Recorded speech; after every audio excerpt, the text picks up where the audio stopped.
Chapter 12 Days of Waiting.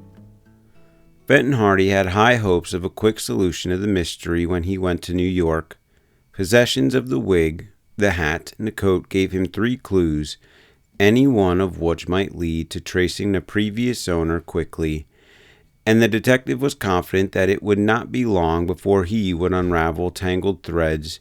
He had not stated his optimism to the boys, being careful not to arouse their hopes, but in his heart he thought it would be but a matter of hours before he ran the owner of the red wig to earth. But obstacles presented themselves before him in bewildering succession.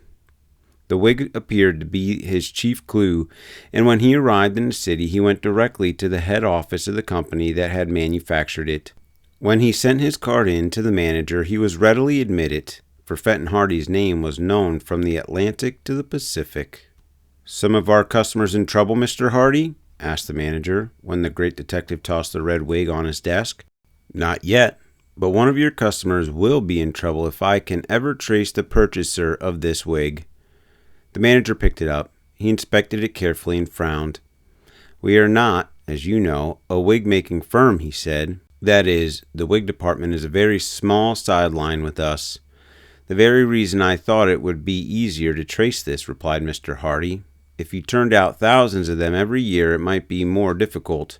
You sell to an exclusive theatrical trade, I believe." "Exactly. If an actor wants a wig of some special nature, we do our best to please him. We only make the wigs to order. Then you will probably have a record of this one." The manager turned the wig over in his hands, glanced carefully at the inside, felt the weight and texture, then pressed a button at the side of his desk. A boy came and departed with a message. "It may be difficult. This wig is not new. In fact, I would say it was turned out about 2 years ago. A long time, but still, I'll do the best I can." A bespectacled old man shuffled into the office at that moment in response to the manager's summons and stood waiting in front of the desk. "Kaufman here," said the manager, "is our expert. What he doesn't know about wigs isn't worth knowing." Then turning to the old man, he handed him the red wig. "Remember it, Kaufman?" The old man looked at it doubtfully. Then he gazed at the ceiling. Red wig, he muttered. "About 2 years old, isn't it?" prompted the manager. "Not quite. 1.5 years, I'd say. Looks like a comedy character type." "Wait, I'll think.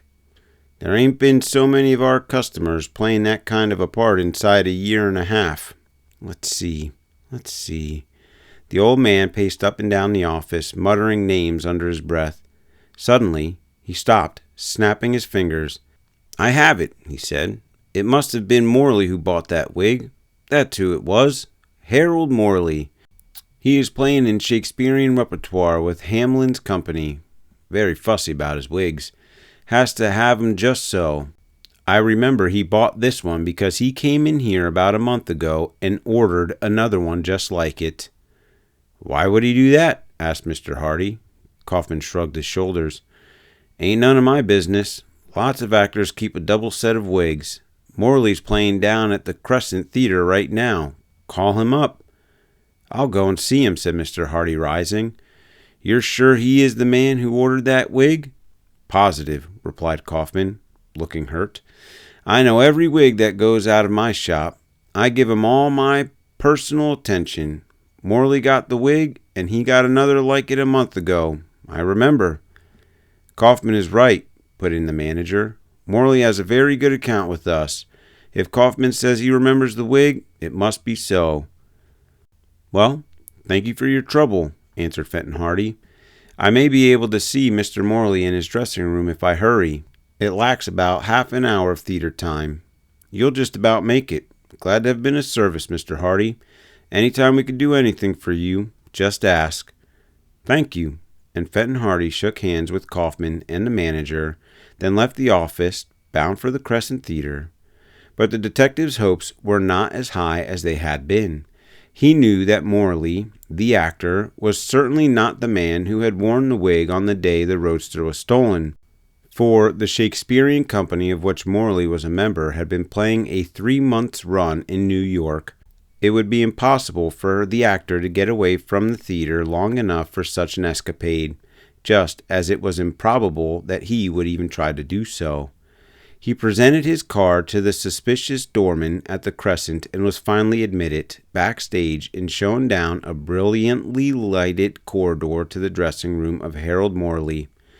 It was a smug little place, the dressing room, for Morley had fitted it up to suit his own taste once it was assured that the company would remain at the Crescent for an extended run. There were pictures on the walls, a potted plant, and the window overlooking the alleyway, and a rug on the floor. Seated before a mirror with electric lights at either side was a stout little man, almost totally bald. He was diligently rubbing cold cream on his face, and when Fenton Hardy entered he did not turn around, but, eyeing his visitor in the mirror, casually told him to sit down. "Often heard of you, Mr. Hardy," he said in a surprisingly deep voice that had a comical effect in contrast to his diminutive appearance. "Often heard of you. Glad to meet you. What kind of call is this? Social or professional?" "Professional." Morley continued rubbing cold cream on his jowls. "Spill it," he said briefly. "What's it all about?" "Ever see this wig before?" asked Mr. Hardy, tossing the red wig on the table. Morley turned from the mirror, and an expression of delight crossed his plump countenance. "Well, I'll say I've seen it before," he declared. "Old Kaufman, the best wig maker in the country, made that for me about a year and a half ago.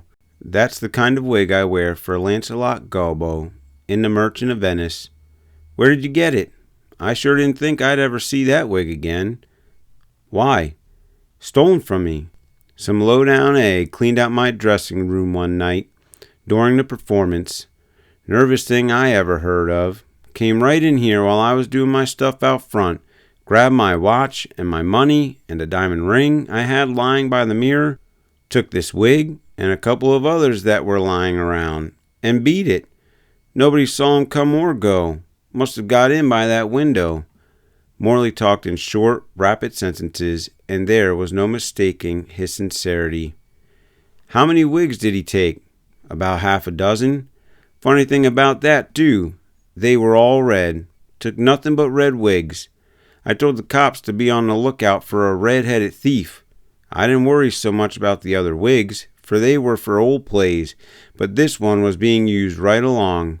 Kaufman made it specially for me. I had to get him to make another. But say, where did you find it?" "Just a little case I'm investigating. The crook left this behind him.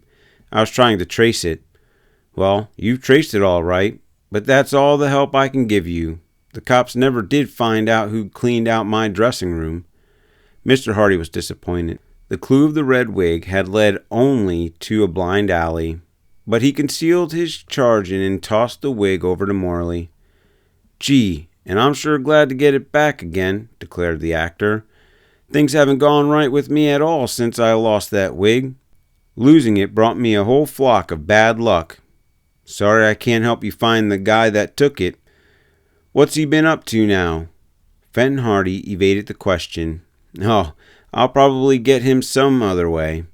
Give me a list and description of the stuff he took from you. Probably I can trace him through that." "Hop to it," said Morley breezily. "Hop right to it, old man. Here's a list of the stuff right here." He reached in a drawer and drew out a sheet of paper which he handed over to the detective. "That's the same list I gave to the cops when I reported the robbery. Number of the watch and everything." Mr. Hardy folded the list and put it in his pocket. Morley glanced at his watch, lying beside the mirror, face up, and gave an exclamation. "Suffering Sebastopol. Curtain in 5 minutes, and I'm not half made up yet. Excuse me, Mr. Hardy, but I've got to get busy. In this business, I'll be ready in a minute doesn't go." He seized a stick of grease paint and feverishly resumed the task of altering his appearance to that of the character he was portraying at the matinee that day. Mr. Hardy, smiling at the actor's casual informality, withdrew from the dressing room and made his way out to the street. "A blind alley," he muttered. "I was sure I could trace the fellow by means of the wig. Oh, well," he shrugged his shoulders, "I still have that hat and coat, and if the worst comes to worst, I can try to trace the chap through the stuff he stole from Morley, for it was probably the same man, but it looks like a big job." It was a big job. Efforts to trace the purchaser of the hat and coat were fruitless. The search ended at a second-hand store where the owner vainly tried to sell Mr. Hardy a complete outfit of clothing at a bargain, but could not or would not remember who had bought the coat from him. He sold so many coats and at such bargains that he could not remember the customers who came into his store. Mr. Hardy was forced to retire, defeated. The predominating quality of the detective's character was patience. When he found that he could not trace the thief through the wig, the hat, or the coat, he doggedly set to work trying to trace the man who had broken into the dressing room of the actor, Morley, and this in spite of the fact that the police had already given up that case as hopeless. Then, in his spare time, Mr. Hardy spent hours at police headquarters, poring over records, searching for particulars of hundreds of red-headed criminals. It was over a week before he found what he wanted, and it came from a chance note at the bottom of a police description of a thief who was at the time out on parole. But when Fenton Hardy saw the note, he knew he had stumbled on the clue he needed, and he smiled grimly. "It won't be long now," he remarked in a popular phrase of the day as he went back to his hotel. Thank you for joining us of the reading of Chapter 12, Days of Waiting. The Hardy Boys. The Tower Treasure. Written by Franklin W. Dixon. If you enjoy this content, we ask that you like, share, and subscribe. Thank you for allowing us to read to you and share in this great pastime.